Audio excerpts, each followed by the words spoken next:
చాలామంది అడుగుతున్నారు, ఉదయం లేచినప్పటి నుంచి రాత్రి పడుకునేంత వరకు ఏ ఏ సందర్భాల్లో ఏవైనా శ్లోకాలు ఉంటే చెప్పండి అని అడుగుతూ ఉన్నాం. అందు గురించి మనం ఉదయం లేవగానే ఏం చేయాలి అంటే, మనం ఒక దౌర్భాగ్యాన్ని చూస్తూ ఉన్నాం. ఉదయం లేవగానే 100కు 90 మంది మొబైల్ ఫోన్ చూస్తూ ఉన్నారు. ఇది విరుద్ధం, మంచిది కాదు కూడా.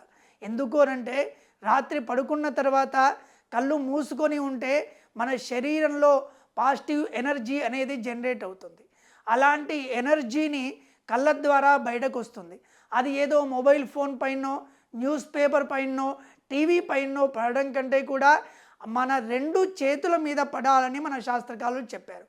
ఉదాహరణకి ఉదయం లేవగానే కళ్ళు తెరిచే కన్నా ముందే మన 2 చేతుల్ని ఇలా కళ్ళకి ఎదురుగ్గా పెట్టుకోవాలి.